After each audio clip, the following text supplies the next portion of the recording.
कैसे हो आप सभी। तो आई होप आप सब बहुत अच्छे होंगे और स्वागत है आप सभी का मेरे चैनल में। तो आज मैं आपको जो टॉपिक बताने वाली हूँ वो टॉपिक है वेदांग।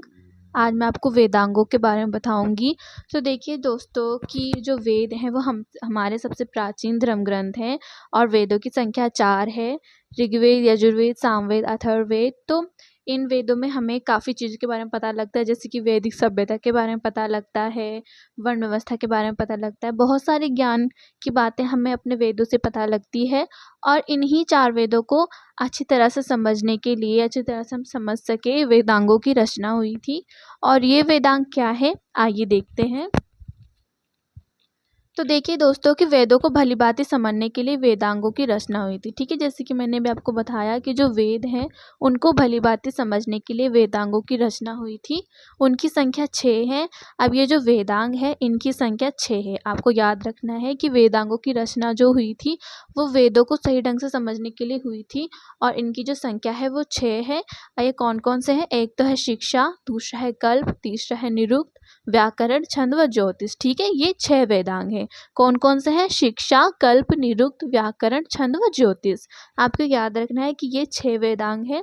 तो चलिए एक एक करके हम इन 6 वेदांगों को देखते हैं और इनके बारे में पढ़ते हैं। तो सबसे पहला जो वेदांग है वो है शिक्षा।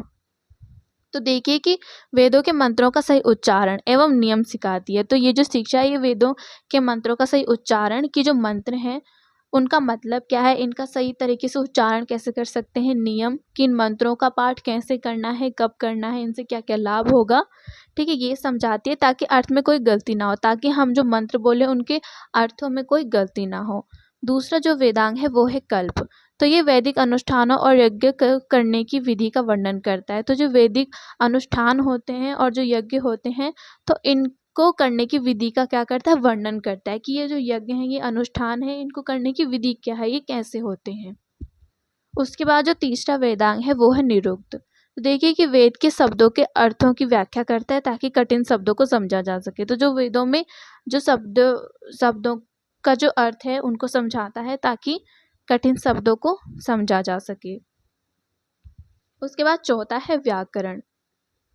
तो देखिए कि यह वेदों को सही ढंग से समझने के लिए शब्दों की संरचना एवं उनके अर्थों का अध्ययन करता है। ठीक है, तो वेदों को सही ढंग से समझने के लिए शब्दों की संरचना करता है और उनके अर्थों का अध्ययन करता है व्याकरण।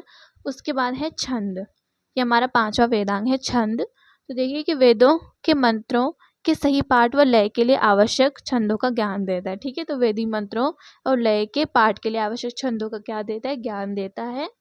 और इसके बाद है ज्योतिष। तो यह काल हम समय को कहते हैं कि गणना करके अनुष्ठानों और यज्ञों के लिए शुभ मुहूर्त बताता है। तो देखिए कि हम अभी भी कोई भी अगर पूजा हम करवाते हैं, अनुष्ठान करवाते हैं, या जो पहले के टाइम पे राजा वगैरह जो अनुष्ठान है यज्ञ करवाते थे तो मुहूर्त देख के हुआ करते थे। वो मतलब कि ऐसा नहीं है कि हमारा आज मूड बना यज्ञ करने का, अनुष्ठान करने का तो हम कर ले, नहीं। पहले भी अगर कोई यज्ञ अनुष्ठान होते थे तो वो मुहूर्त देख के होते थे कि शुभ मुहूर्त देखा जाता था, उसी मुहूर्त पे होते थे। और अभी भी हम वही करते हैं। अभी भी अगर हम कोई पूजा करवाते तो मुहूर्त देखते हैं। तो ये जो ज्योतिष है ये सही मुहूर्त बताता है कि कौन सा मुहूर्त सही होगा यज्ञ और अनुष्ठान करने के लिए। तो ये 6 वेदांग थे। इनकी रचना जो है वेदों को भली भांति समझने के लिए हुई थी। तो आई होप आपको वेदांग का अर्थ समझ में आ गया होगा। वीडियो अच्छी लगी तो मेरी वीडियो को लाइक कीजिएगा और मेरे चैनल को सब्सक्राइब कीजिएगा।